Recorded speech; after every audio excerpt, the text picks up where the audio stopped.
Good morning children. बच्चों, आज की कक्षा में हम लोग अध्याय 4 का सारांश जानेंगे। तो शुरू करते हैं। मीरापुर में मीनू के घर पर मायाराम जी के जवाब का इंतजार हो रहा था, जिसमें मीनू के रिश्ते के लिए हाँ या ना होनी थी। पत्र के आने में देर होने पर मीनू की मां को इस बात की शंका थी कि संभवतः मायाराम जी को यह रिश्ता मंजूर न हो, इसलिए उन्होंने पत्र ही नहीं लिखा। मीनू के पिताजी ने मीनू की मां को समझाते हुए कहा कि पहले मायाराम जी घर पर सलाह करेंगे, फिर पत्र लिखेंगे और डाक में भी तो गड़बड़ हो जाती है, इसलिए शंका नहीं करनी चाहिए। मीनू माता पिता की बातें चुपचाप सुन रही थी। उसे पुरानी बातें याद हो आई, जब उसे कई बार देखकर लड़के वालों ने नापसंद कर दिया था।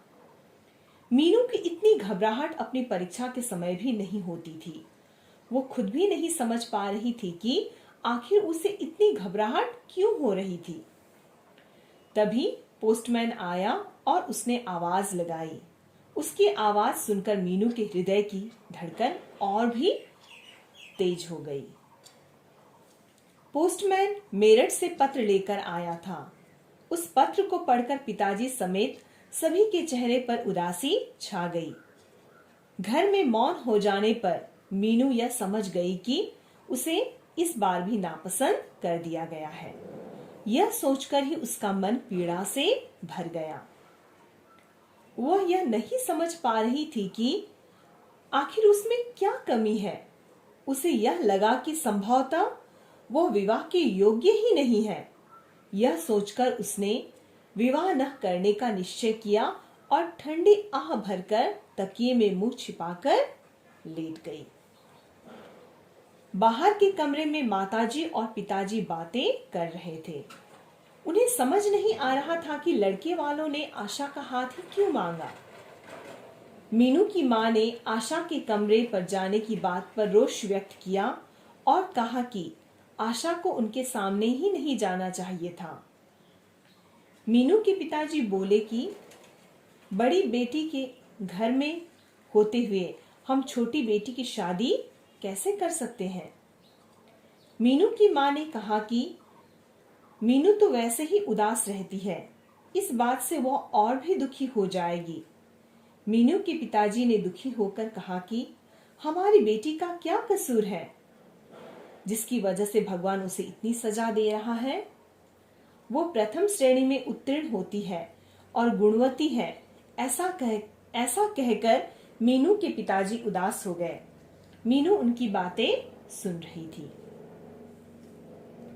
अपने पिताजी की उदासी को देखकर मीनू उनके पास पहुंची और उसने साहस एकत्र करके पिताजी से कहा कि आप मेरी चिंता न करें, आशा की शादी वहां कर दे। मेरे कारण आप उसकी जिंदगी बर्बाद न करें। पिताजी ने मीनू से कहा, नहीं बेटी, यह सब हमें अच्छा नहीं लगेगा।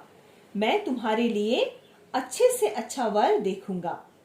पिताजी की बात सुनकर मीनू ने कहा कि पिताजी आप मेरी चिंता न करें, मैं अपनी चिंता अपने आप करूंगी। आप आशा की शादी कर दीजिए। इस पर पिताजी ने कहा कि बड़ी बहन की शादी न हो और हम छोटी बहन की शादी कर दें, समाज हमसे क्या कहेगा। मीनू ने पिताजी की बात का उत्तर देते हुए कहा कि आप समाज की इतनी चिंता क्यों करते हैं।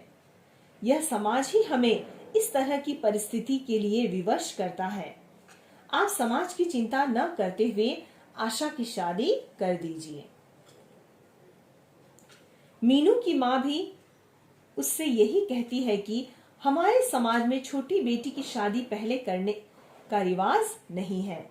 इस पर मीनू कहती है कि मैं अपने पांव पर खड़ी होना चाहती हूँ। मां ने कहा अपने पांव पर खड़े होने में कोई बुराई नहीं है, किंतु विवाह भी जीवन के लिए अति आवश्यक है। वृद्धावस्था में पति और बच्चे काम में आते हैं। वृद्धावस्था में पति और बच्चे ही काम आते हैं और वे ही सहारा बनते हैं। मीनू ने कहा, मैंने अभी अपनी शादी का विचार छोड़ दिया है। आप पहले आशा की शादी की बात चलाएं। यह कहकर मीनू अंदर चली गई। मीनू के माता पिता इसी द्वंद में थे कि तभी पिताजी के एक घनिष्ठ मित्र आ गए। कौन से द्वंद में कि क्या बड़ी बेटी के होते हुए हम छोटी बेटी की शादी कर दें, क्या ये उचित होगा? अगर वे ऐसा करेंगे तो हमारा समाज हमें क्या कहेगा? इसी द्वंद में माता पिताजी उलझे हुए थे। तभी पिताजी के एक घनिष्ठ मित्र आ गए।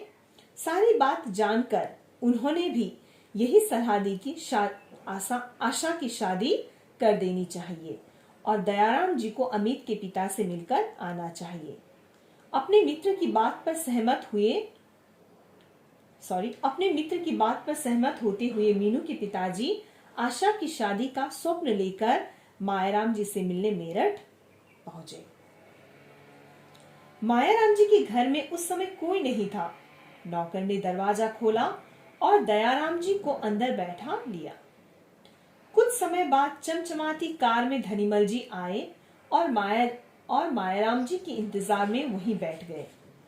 धनीमल जी ने मायाराम जी को बताया कि उनकी बेटी सरिता का रिश्ता अमित से पक्का हो गया है। वो शादी में 5 लाख रुपए लगा रहे हैं। ये बात पता चलते ही दयाराम जी को गहरा आघात लगा और वे बिना रुके वहां से चले गए। दयाराम जी यह सोचने लगे कि जब मायाराम जी ने एक धनवान व्यक्ति की बेटी से अपने बेटे का रिश्ता तय कर ही लिया था, तब उनके यहाँ आशा से शादी की चिट्ठी क्यों भेजी? पिताजी गहरे असमंजस में पड़ गए थे। उन्हें लगा कि इस जालिम दुनिया में पैसा ही सब कुछ है। इंसान की इंसानियत, शर्म, लज्जा आदि तो कुछ रही ही नहीं।